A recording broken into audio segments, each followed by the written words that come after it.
करता है उसकी वह कामना पूर्ण होती है, उसे मोक्ष की प्राप्त होती है। हे सुब्रतो, यह मैंने महाकाल शिव की उत्पत्ति तथा महात्म का वर्णन किया। इसके आगे आप और क्या सुनना चाहते हो? इत श्री शिव महापुराण चतुर्थ कोटि रुद्र संहिता का 16वां अध्याय समाप्त हुआ। प्रेम से बोलो हर हर महादेव। नमः शिवाय बाबा, नमः शिवाय, नमः शिवाय भोले, नमः शिवाय, नमः शिवाय, ओम नमः शिवाय, बम बम भोले, नमः शिवाय, नमः शिवाय, ओम नमः शिवाय, बम बम भोले, नमः शिवाय, नमः शिवाय, ओम नमः शिवाय, बम बम भोले, नमः शिवाय, नमः शिवाय, ओम नमः शिवाय, बम बम भोले, नमः शिवाय, नमः शिवाय, ओम नमः शिवाय, बम बम भोले, नमः शिवाय। प्रेम से बोलो हर हर महादेव। 17वां अध्याय महाकाल ज्योतिर्लिंग महात्म का पुनः वर्णन। ऋषियों ने कहा, हे महामते, भक्तों की रक्षा करने वाले इस महाकाल नामक ज्योतिर्लिंग की महिमा को हमें फिर से सुनाइए। सूत जी बोले, हे विभो, भक्तों के रक्षक महाकाल ज्योतिर्लिंग के भक्तिवर्धक महात्म को आदर पूर्वक सुनिए। उज्जैनी नगरी में एक चंद्रसेन नामक राजा रहता था, जो सभी शास्त्रों के अर्थ और तत्व को जानने वाला, इंद्रिय जित तथा शिव जी का बड़ा भक्त था, जिसकी लोक नमस्कृत महेश्वर के मणिभद्र नामक एक गण से मित्रता हो गई। एक समय उस मणिभद्र ने प्रसन्न होकर राजा चंद्रसेन को बड़ी सुंदर चिंतामणि प्रदान की, जो कौस्तुभ मणि के समान कांतिमान और सूर्य के समान प्रकाशित थी, तथा जो ध्यान करने, देखने और सुनने में भी निश्चय ही कल्याण देती थी। शिव भक्त चंद्रसेन उसे अपने कंठ में धारण करने लगा, जिससे वह इतना शोभायमान हो गया जैसे देवताओं में सूर्य अत्यंत शोभित होता है। तब राजा चंद्रसेन की इस शोभा को सुनकर अन्य राजाओं को तृष्णा हो गई और उस मणि पर उनका मन लुभा गया। वे चंद्रसेन से उस मणि को मांगने लगे, परंतु मणि को महाकाल के दृढ़ भक्त राजा चंद्रसेन ने उन राजाओं को नहीं दिया। इससे अपना तिरस्कार समझकर उन सब राजाओं ने चंद्रसेन को युद्ध में जीत कर मणि लेनी चाहिए, और इसी अभिप्राय से उन्होंने अपनी सेना एकत्र कर उज्जैनी के चारों द्वारों को घेर लिया। तब उन राजाओं से उज्जैनी को घिरा देख राजा चंद्रसेन उन्हीं महाकालेश्वर की शरण में गया और दिन रात उनकी पूजा करने लगा। फिर तो महाकालेश्वर ने प्रसन्न हो उसकी रक्षा का उपाय किया, और संयोग बस ज्यों ही एक गोपी अपनी गोद में एक बालक को लिए उस नगर में भ्रमण करती हुई महाकाल के समीप पहुंची, त्यों ही वो विधवा हो गई। परंतु कुछ देर तक वहां ठहर कर राजा के उस शिव पूजन विधान को भली भांति देखा और पुनः अपने घर आई। तब उस संपूर्ण चरित्र को देखकर उस गोपी के पुत्र ने बड़ी उत्कंठा से शिव जी का पूजन करने की इच्छा की, और एक रमणीय पाषाण को लेकर अपने शून्य शिविर में बड़ी भक्ति से उस शिवलिंग की पूजा की। धूप दीप वस्त्र अक्षत गंध आभूषण आदि और कृत्रिम पदार्थ चढ़ाए। कितने ही मनोरम पत्र पुष्पों से पूजा की तथा नृत्य करके पुनः पुनः प्रणाम किया। जब इस प्रकार वह बालक शिव जी की पूजा में लगा ही रहा और समय होने पर भी भोजन के लिए नहीं आया, तो उसकी माता वो गोपी उसे बुलाने आई, परंतु उसके बार बार बुलाने पर भी वह शिव पूजा में अनुरक्त बालक नहीं बोला। शिव जी के आगे नेत्र मूंद कर बैठा ही रहा, तो उसने उसे हाथ पकड़कर खींचा और ताड़न भी किया, किंतु जब इस पर भी वो नहीं उठा और भोजन को न गया, तो गोपी ने शिवलिंग को दूर फेंककर उसकी पूजा को नष्ट कर दिया। माता द्वारा पूजा को नष्ट होता देख वह बालक हे देव, हे देव, हे महादेव, ये कहता हुआ पृथ्वी पर गिर पड़ा और सहसा चेतना को प्राप्त कर शोकाकुल हो नेत्र खोल दिया। फिर तो उस पर उस महाकाल नामक शिव जी की कृपा होते देर नहीं लगी और उसी क्षण वो स्थान शिव जी का सुंदर शिविर बन गया। और उस बालक ने देखा कि शिव जी की कृपा से वहाँ स्वर्णमय बड़े बड़े द्वार तथा सुंदर कपाट और बंधनवार लग गए। वहाँ बड़ी ही सुंदर स्वच्छ नीलमणि की वेदियां शोभायमान हो गई, जिन पर अनेक अद्भुत तप्त सुवर्णों के कलश स्थापित हो गए तथा प्रकाशमान मणियों के स्तंभों से स्फटिक मणि जटित वह भूमि तल शोभित हो गया। और गोपी पुत्र जिस पाषाण की पूजा कर रहा था वही उसके पूजनों सहित अब कृपा सागर शिव जी के रत्न जटित ज्योतिर्लिंगों के रूप में उस मंदिर के मध्य आविर्भूत हो गया। फिर तो इस चरित्र को देखकर उस बालक का मन एक साथ ही विस्मित हो उठा और वो क्षण भर के लिए परमानंद सागर में मग्न हो गया। पश्चात उसने शिव जी की स्तुति की और पुनः पुनः उन्हें प्रणाम करके सूर्यास्त हुआ देख उस शिवालय से उठकर घर को गया। वहाँ क्या देखता है कि उसका स्थान इंद्र भवन के समान सुवर्णमय बड़ा अद्भुत शोभायमान बन गया है, जिसमें उसकी माता दिव्य आभूषणों से ये दीप्यमान साक्षात देव वधू के समान स्थित होकर सो रही थी। जब उस बालक ने घर में पहुंचकर सुख से पूर्ण हो शिव जी के दया की पात्र वाली जो अपनी माता को शीघ्रता से उठाया तो उठकर अद्भुत चरित्र को देखकर बड़ी प्रसन्न हुई तथा अपने पुत्र का आलिंगन करती हुई उसके मुख से गिरजापति शिव जी की प्रसन्नता को सुनकर प्रार्थना करने लगी। उसने कहा, जो रात दिन शिव का स्मरण करता है वो ऐसा ही सुखी होता है। पश्चात उस राजा ने भी अपना नियम समाप्त किया और रात्रि में वहां जाकर गोपी पुत्र के शिव के प्रसन्नकारक प्रभाव को देखा। उसके आनंद की सीमा नहीं रही। राजा चंद्रसेन प्रेमाश्रु बरसाता और शिव नाम उच्चारण करता हुआ बड़े प्रेम से उस बालक का आलिंगन करने लगा।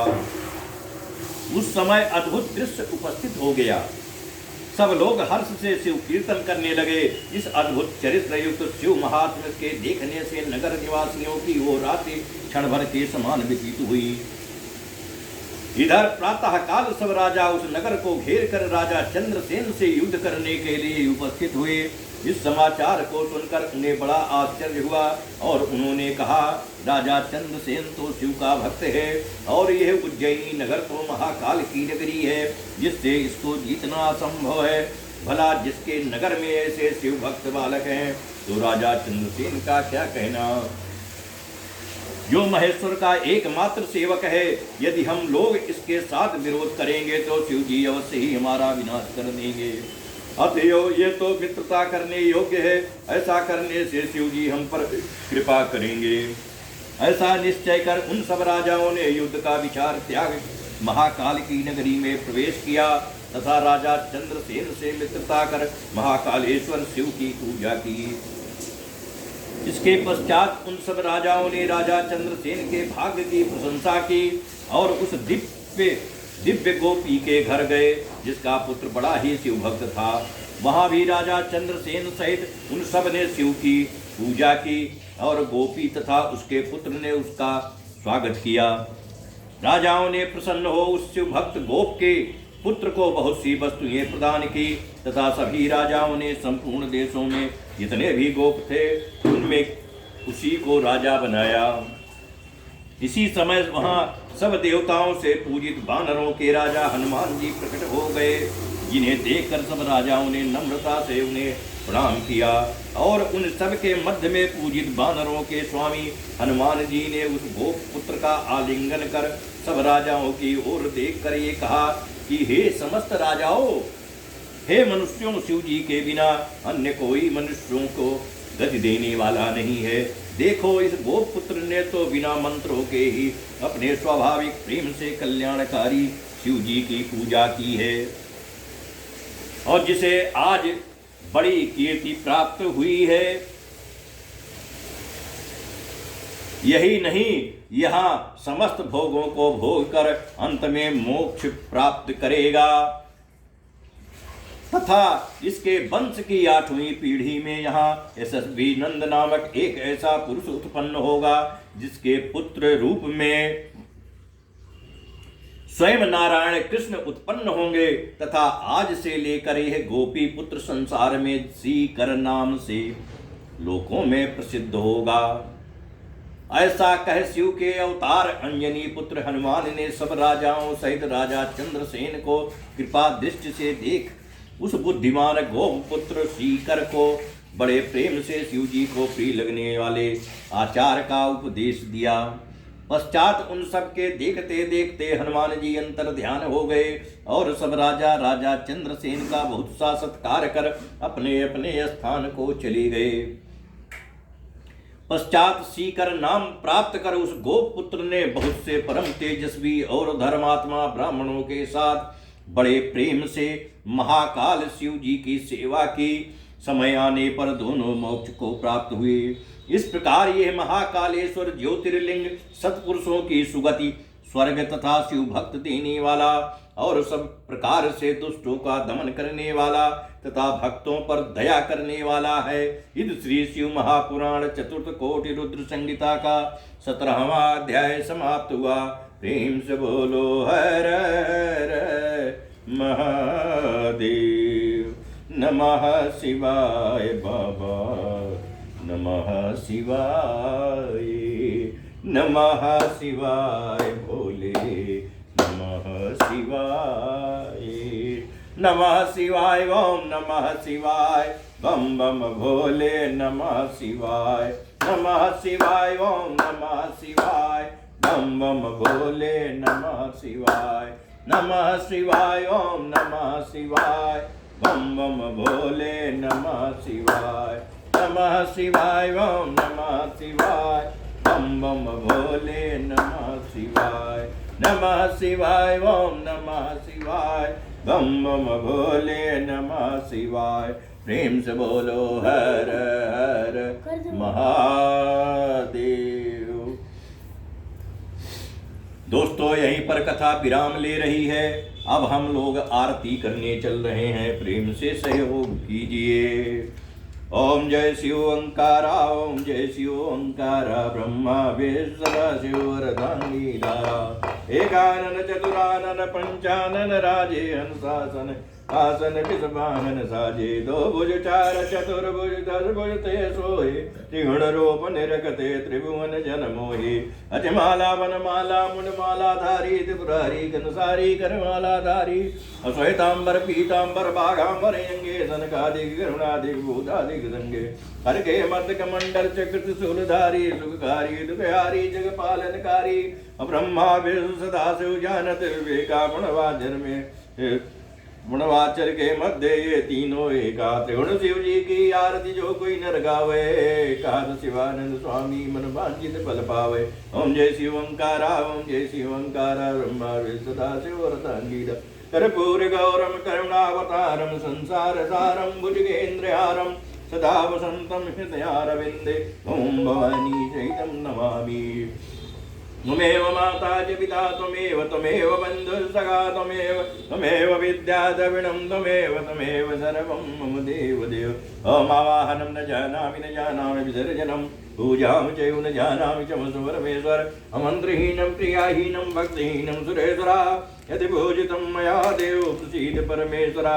ओम शांति शांति हरि ओम शांति। बाबा बाबा सब कहे माई कहे न कोई, बाबा के दरबार में माई कहे सोए, जय जगत जननी तुम्हारी सदा ही जय हो। धर्म की जय हो, अधर्म का नाश हो, प्राणियों में सद्भावना हो, विश्व का कल्याण हो, गो हत्या बंद हो, सनातन धर्म की जय हो। सर्वे भवन्तु सुखिनः, सर्वे सन्तु निरामयाः, सर्वे भद्राणि पश्यन्ति मा कश्चित् दुःखभाग् भवेत्। त्वं पार्वती पतये हर हर महादेव। त्राहि मां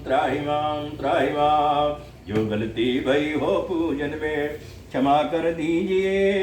अजाने अजाने अबोध अनाथ बालक दया कर दीजिए। श्री शिव शरणम, श्री शिव शरणम, श्री शिव शरणम, श्री हरि शरणम, श्री हरि शरणम, श्री हरि शरणम, श्री हरि शरणम। ओम गोविंदाय नमः, ओम रामाय नमः, ओम मृत्युंजयाय नमः, ओम घोराय नमः, ओम इंद्राय नमो नमः।